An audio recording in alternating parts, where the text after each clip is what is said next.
अस्सलाम वालेकुम, कैसे हैं आप? Welcome to Jafar Khan official. So let discuss about our daily discussion masonry, carpentry, steel fixation. आज का हमारा टॉपिक होगा स्टील फोरमैन और चार्जन की रिस्पॉन्सिबिलिटीज़ के बारे में, और इंटरव्यू में ख़ुद को कैसे उन्होंने मैनेज करना होता है. पहले हमने कुछ डिस्कशन में चार्जन के हिसाब से बात किया था. चार्जन की रिस्पॉन्सिबिलिटी क्या होती है? एक्चुअली कंपनी में चार्जन को ना वही क्रेडिट हासिल है, उसको हम बोलते हैं बैकबोन, यानी रीढ़ की हड्डी. चार्जन वही हैसियत रखता है, एक छोटा सा ग्रुप को मेंटेन करता है, मतलब 10 या 15 बंदे उसके पास. इसका क्राइटेरिया होता है, उसका टीम वर्क होता है, इसके ऊपर डिपेंड करता है. फोरमैन जनरली ऑपरेट करता है. फोरमैन लाइक के मैनेजर, चार्जन लाइक के लीडर.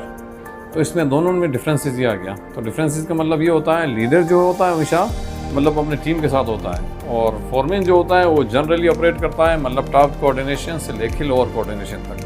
तो सबसे ज़्यादा जिम्मेदारी बनता है चार्जन का. ऑन द स्पॉट उसको यानी क्रेडिट हासिल है काम को करने में, बाई हैंड प्रैक्टिकली बंदों को समझाने में. फोरमैन जनरली इंस्ट्रक्शन पास कर देता है. तो ये दोनों चीज़ें मुश्तरक नहीं है. तो सुपरविजन का जो बैकबोन होता है वो चार्जन को जाता है. सुपरविजन का जो अपना सेहरा बोलते हैं या अपना क्रेडिट जो होते हैं वो चार्जन के पास होता है. तो अभी हमारे पास जो गल्फ स्टैंडर्ड में ज़्यादातर जो चार्जन होते हैं ना, वो इतना समझ बूझ ज़्यादा नहीं रखते हैं. थोड़ा सा नॉलेज होता है या पढ़ा लिखा होता है, वो ख़ुद को चार्जन की फील्ड में डालने की कोशिश करता है, लेकिन उसको कुछ ज़रूरी चीज़ों को समझने की ज़रूरत होती है. लाइक हम डिस्कशन कर रहे हैं मेसनरी का, ऑलरेडी टॉपिक गया है, उसमें कुछ टॉपिक्स के ऊपर हमने बात किया. लेकिन अगर कुछ भी फिर सवालात बचे हैं, आप लोगों के पास कोई कन्फ्यूजन है, आप बात कर सकते हैं, हम जवाब दे देंगे. चार्जन का स्पेशली बेनिफिट मैंने बताया, BBS का बताया, अपना ड्राइंग का एक्सेस लाइन, की प्लान और ड्राइंग का डिस्क्रिप्शन पढ़ना है. उसमें जो भी आपका सेक्शन होता है, क्रॉस सेक्शन होता है, और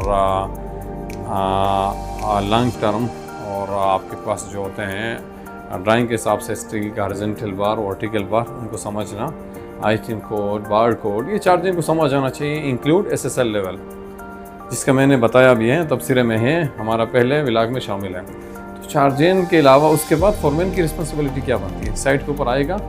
फोरमैन की सबसे पहले कोशिश ये होगी अपनी टीम को सेफ वर्क प्रोवाइड करना, सेफ जोन प्रोवाइड करना, बंदों को फैसिलिटेट करना. उसको समझ आना चाहिए कि हमारे बंदे कहाँ काम कर रहे हैं.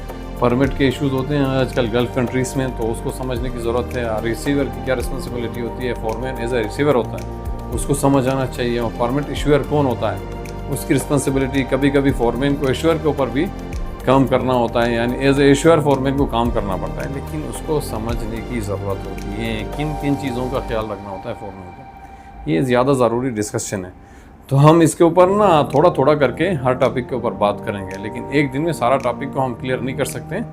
इसलिए फोरमैन के हम यानी साइट के ऊपर कंस्ट्रक्शन वाइज उसकी रिस्पॉन्सिबिलिटी के ऊपर बात करेंगे. फोरमैन का पहले मैंने बताया behaviour, team work, problem solving, accountability. ये ऑलरेडी फोरमैन के पास फोरमैन के साथ होना चाहिए. यानी प्रॉब्लम सॉल्विंग में आपको बताया है, अकाउंटेबिलिटी का बताया है, टीम वर्क का बताया, सारा चीज़ों का मैंने बताया. लेकिन ये फोरमैन जनरली यानी ये मुश्तरक चीज़ें होती हैं. Foreman masonry, carpentry, steel fixer, या दूसरा रिगिंग फोरमैन, या अपना स्कैफोल्डिंग टीम का फोरमैन, ये सब चीज़ें उसके लिए मुश्तरक होते हैं. लेकिन कुछ मखसूस चीज़ें होते हैं जो हर जोन को अलग अलग कर देते हैं. लाइक स्टील का अपना अलग फील्ड होता है, मैसनरी का, कारपेंट्री का अलग फील्ड होता है, तो उसको समझने की ज़रूरत होती है. Foreman as a scaffolding foreman, उसकी रिस्पॉन्सिबिलिटी क्या है? BBS बनाना उसको आना चाहिए. BBS का मतलब है मालूम है, BBS बार बाइंडिंग शेड्यूल. इसके बगैर आप स्टील का डिप्लॉयमेंट नहीं कर सकते हैं. स्टील का कट, बेंड, फैब्रिकेशन, कटिंग जो है BBS के ऊपर डिपेंड करता है. तो BBS कैसे बनता है, फोरमैन इसको कैसे बनाएगा, अपना ड्राइंग से बाहर कैसे निकालेगा, ड्राइंग का grid line, axis line foreman को मालूम है या नहीं मालूम है, कॉलम का सेक्शन कैसे चेक करते हैं, बीम का सेक्शन उसको फोरमैन को चेक करना आता है या नहीं आता है, ये मायने रखते हैं. क्लाइंट जो आपसे पूछेगा सवालात यही होंगे.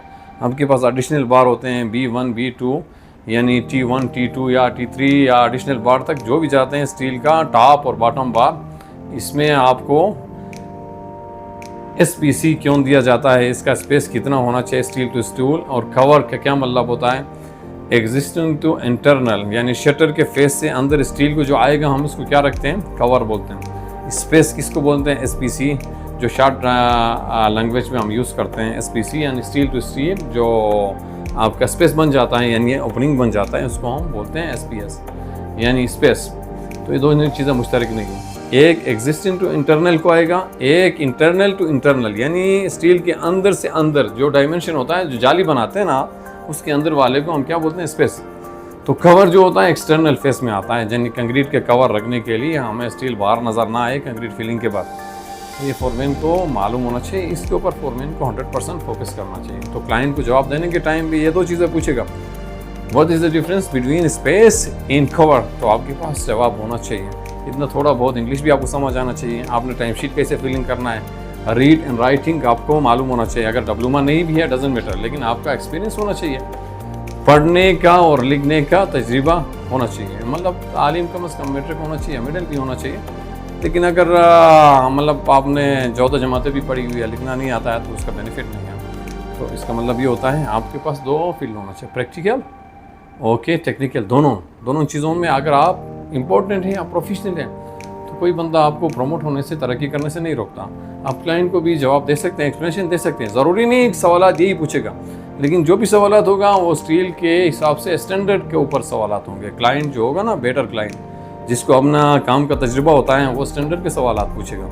कुछ होते हैं अपना लॉजिक लगा लेते हैं, नहीं जो गाड़ी लैंग्वेज में बात करेंगे, वो बोलेंगे आपका स्टील कैसे लगाया जाता है, इधर एक बीम आ रहा है, इसका ओवरलैप कैसे दोगे, वो बेनिफिट नहीं होता है, वो मेरा मैटर भी नहीं है, वो इस फील्ड का हिस्सा भी नहीं है। बाकी आपने ड्राइंग के हिसाब से जाना होता है, ड्राइंग का आपको नॉलेज होना चाहिए। स्टील में खुद से कुछ चीज़ें करने वाली चीज़ें होते नहीं है स्टील की ड्राइंग में, तो सारा चीज़ें डिपेंड करता है ड्राइंग के ऊपर।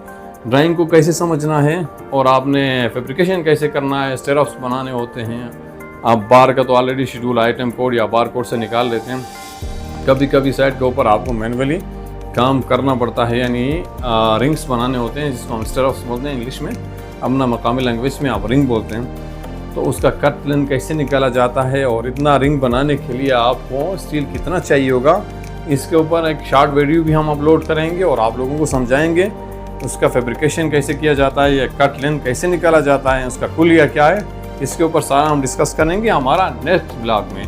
तो आप लोगों को चाहिए हमारे चैनल को सब्सक्राइब कर लीजिए, बेल आइकॉन के ऊपर क्लिक कर दीजिए और प्यारी प्यारी मुख्तसर सी कमेंट दे दीजिए और सवालात पूछिए और हमारे जवाब का इंतज़ार कीजिए। थैंक यू, अल्लाह हाफिज़, गुड बाय।